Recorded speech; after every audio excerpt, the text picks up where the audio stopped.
All right, thank you so much for staying tuned. There's still Super Citizen Newspaper Review on Citizen 93.7 FM, Abuja. Yes, this is the second half of the show where we look at some of the stories in details.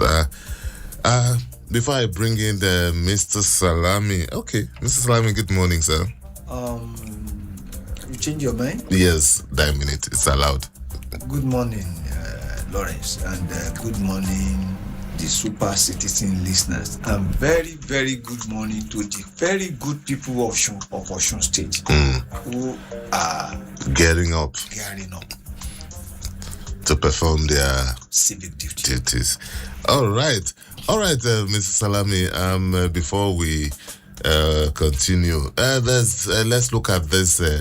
A fantastic newspaper, The Point newspaper, and it has the story: voter apathy looms in Osun as politicians dish out killing threats.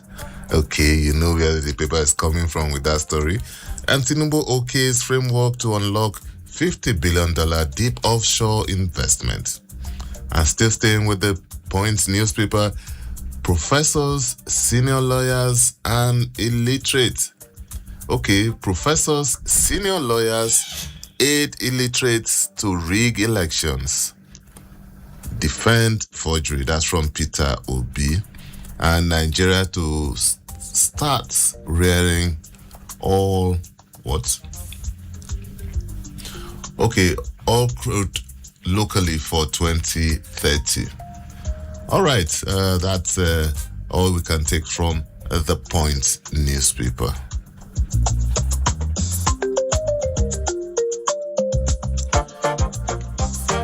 All right, Mr. Samuel, back to the second half of the show now, and the phone lines are open. You can call us on 0903 2229797. That's 0903 2229797. And you can send us a WhatsApp message on 0818 2222205.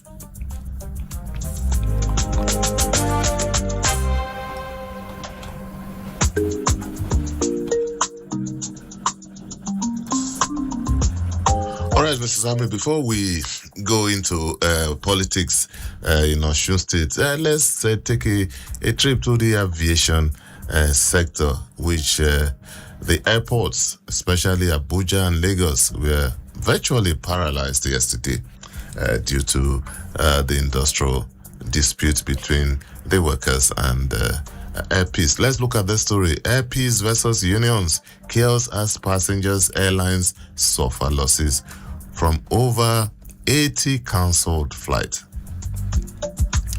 About 8 hours during yesterday's picketing in Lagos and Abuja airports, no fewer than 80 flights were cancelled, with more disrupted across local and regional networks, cumulatively worsening the plight of struggling Nigerian carriers. A rough calculation availed to The Guardian showed a preliminary loss of 2 billion naira in revenue and sundry services, without accounting for the airline's ticket refund obligations to stranded passengers across airports nationwide. Recall that aggrieved workers yesterday clamped down on operations of Air Peace Airline in protest of alleged outstanding of about 20 billion naira non-remittance of the 5% ticket sales to regulators and the right of workers to unionize. The picketing, however, escalated tensions between unionists and airlines workers, with Air Peace drivers allegedly deploying company buses to block access to the runway at Murtala Mohammed Airport, Lagos, summarily cutting off all the domestic carriers and compounding the industry's woes. The collateral damage, untold hardship on air travelers, and economic sabotage have warranted calls from operators and stakeholders for a probe and the prosecution of some union members and Air Peace drivers. Mr. Salam. Well, you know that labor union controversy and conflict is part of disputes settlement. Picketing is also allowed But you could now see the effect of the disruption on the economy of the country. It literally paralyzed the activities across airports in Nigeria. And what was the grouse? The non-remittance of fund. One good thing about what is going on is that anything that involves the gas at the top, you can be sure that it will be resolved in a jiffy. As the narratives of the poor. Yes, you could know. You don't need to remind me. That's how the downtrodden think. You don't need to remind me. God catch them. You don't need to remind me. They've been avoiding the roads. But I'm happy that in a way and in a manner of talking, those who decide our affairs will now see what the ordinary man goes through on the road. Perhaps this will be one of the reasons why they will fix the road. And secondly, what is going on now in the aviation industry will surely affect the economy and adversely. But I can bet you that this will not last too long. I know that our brother, the chairman of Airpeace, has been doing wonderfully well, and he has been helping the aviation industry to grow. It's one of those things. Even the tongue and the mouth, they fight. And just the way he has been helping the aviation industry to grow, the aviation industry has also been helping his business to grow.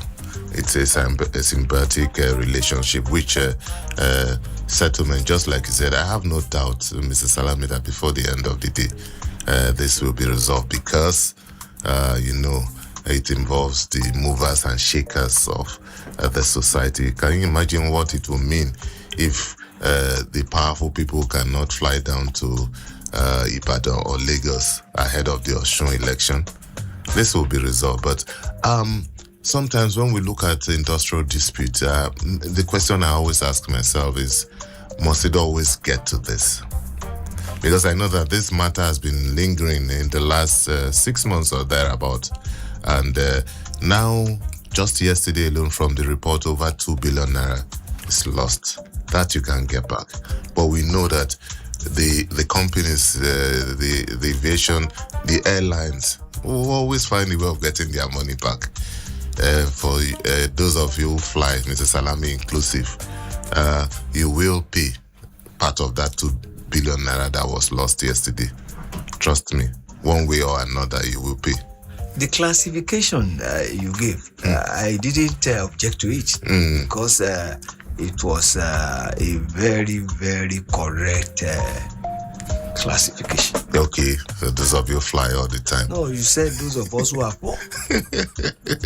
Mr. Salami, for us, for some of us, when we are going to Lagos, we just throw down to Giri Junction and wait. But as my COO, I doubt I would not even allow my COO to do that, to take that dangerous trip. So don't worry, we know where you belong, and I know where I belong. Even you to God will come up for you. Amen. Standing at Giri is not, to say the least, the best you wish yourself for yourself. Actually, but on a serious note, Mr. Salami, we hope that the parties will resolve this because stop hoping before you finish this newspaper review. They will have resolved it. All right, hopefully. We hope so. All right, Mr. Salami, let's move on to the Nation newspaper now. Tinubu seeks stronger global action against insecurity. President Bola Tinubu has called for a stronger national and international cooperation to tackle emerging security threats confronting Nigeria and other parts of the world.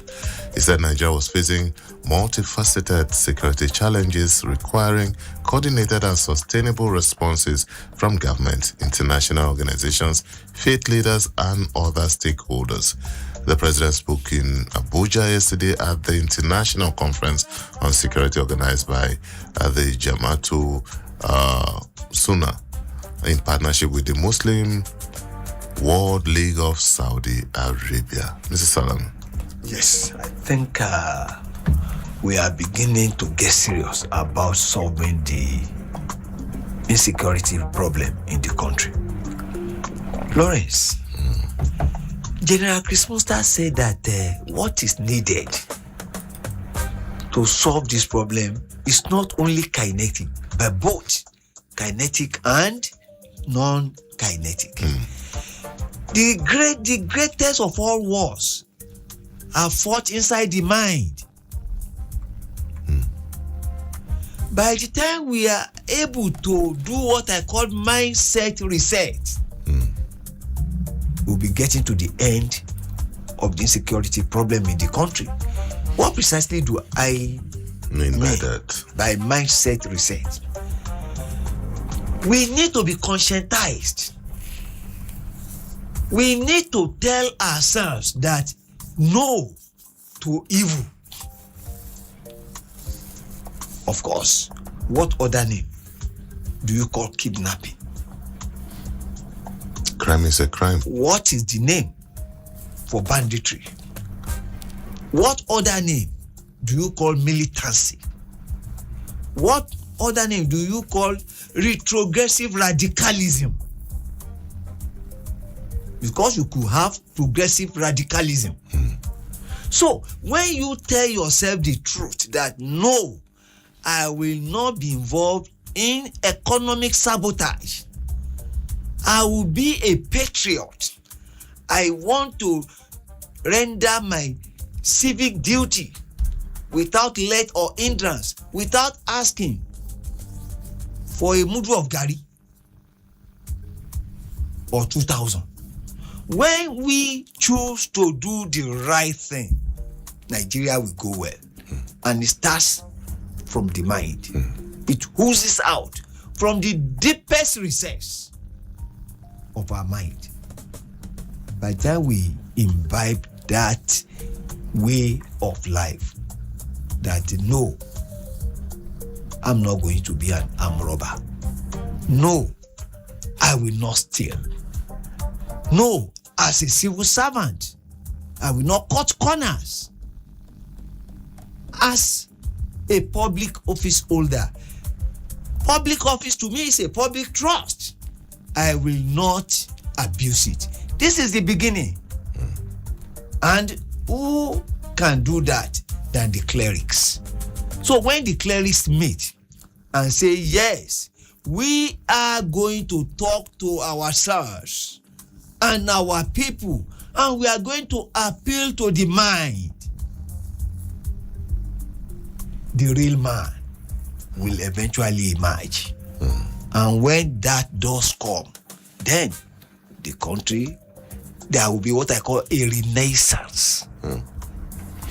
Oh, well, Mr. Salami, well spoken, but I also believe that as we embark on this too, we should also make sure that as a nation, basic barest minimum is put in place.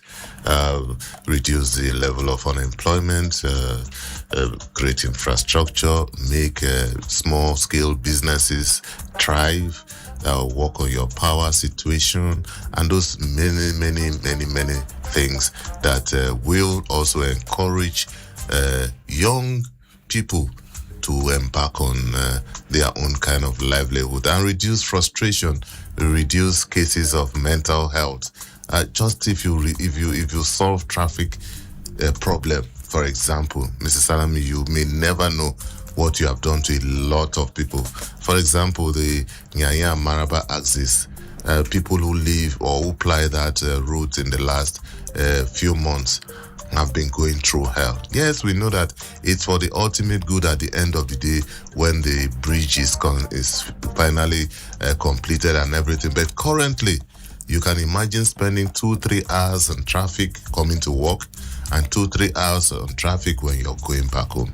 Virtually, you become almost useless for yourself as a person. So what are we saying? Yes, it's good to appeal to the clerics, appeal to elite in the society, opinion molders, but we also expect government to put certain things in place so that all this can achieve the desired results. Mr. Salmi, let's move on to Osun now. Yesterday there was a town hall meeting, and this day newspaper has a story. At Arise Town Hall, Adeleke Oyebamji Salam unveiled plans for Osun State. The three leading contenders in Saturday's Osun State governorship election went head-to-head yesterday over their records and economic plans, with the incumbent governor, Senator Ademola Adeleke, and Bola Oyebamji and Dr. Najim Salam offering their different visions for the state. At the Arise Town Hall, they are held in collaboration with the editorial board of the Tribune newspaper and the Osun State Broadcasting Corporation in Osogbo. Adeleke defended his 3.5-year record, maintaining that he has done enough to earn a second term, insisting that his government has transformed infrastructure in the southwest. On his part, Oyebamji presented himself as an investment and public finance expert capable of turning around the state's economy. Mr. Salami. Well, I think we are beginning to get there.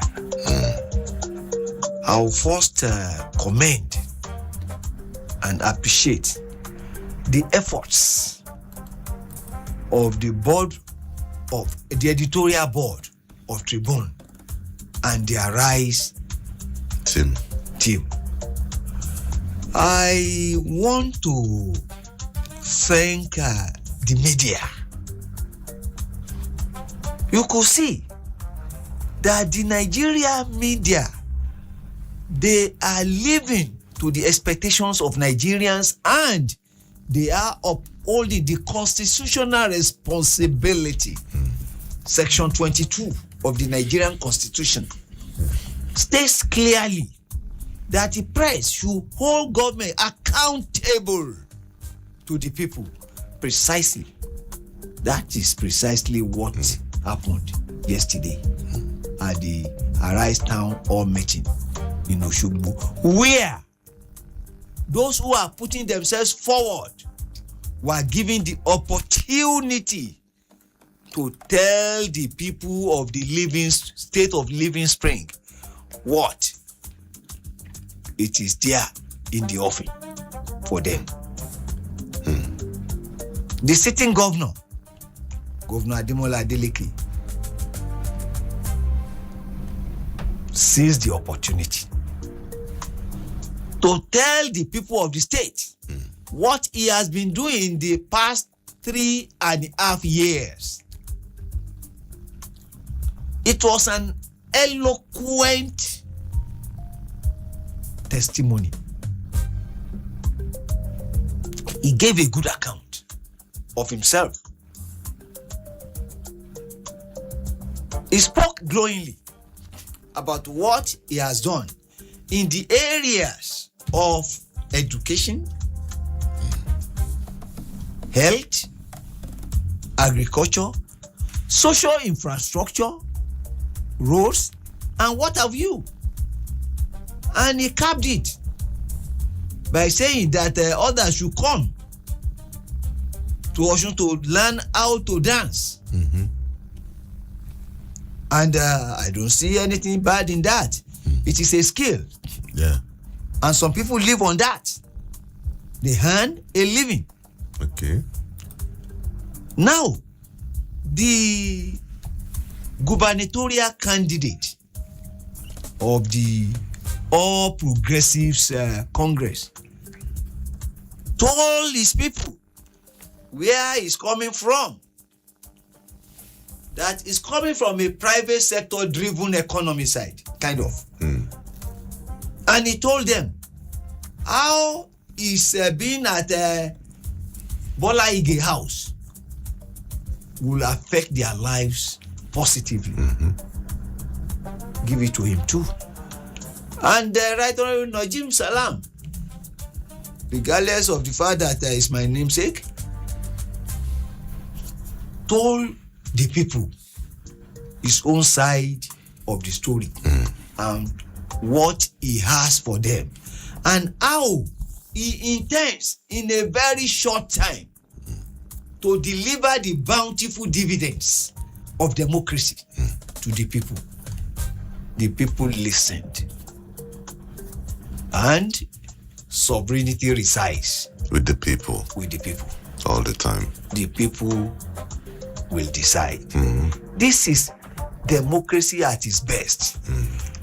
Now, to INEC, the electoral umpire, all we are asking INEC to do is to give all the gubernatorial candidates a level playing ground and please deliver a free, fair, credible and transparent election in such a manner that the ordinary man will say it was a free contest. Whatever the loser or losers do, that is their business. But at the same time, that is the way of democracy. A winner will always Emerge. Absolutely, Mr. Salami, and we also urge the people of Osun State, especially those who have their PVCs, to also make use of them on Saturday and not just sit in the comforts of their room and behind their keyboards and just be typing away. This is the time for you to make an impact. If you are satisfied with what is going on, you speak through your PVC. If you are not, you speak through your PVC. We need more and more people to be involved in the election process of the country, starting from Osun on Saturday. Young boys and girls, this is the opportunity for you to play your part, because the future, they say, belongs to you. So as for INEC also, we wish that institution the best. We know it is not always the easiest of tasks to organize elections like this, but thank God it's an off-cycle election, so all resources will be concentrated on that state. We hope they get their act together, and this should serve as a dress rehearsal for the general election coming up in few months' time. So that's our package on the show today. Mr. Salami, always a pleasure to have you on the show. Thank you very much. All right, that's our package this morning. We return tomorrow, 7 a.m., bright and early. But don't go away. At the top of the hour, as usual, we will be standing by for Citizens Speak. My name is Lawrence Omoite. Enjoy the rest of your day.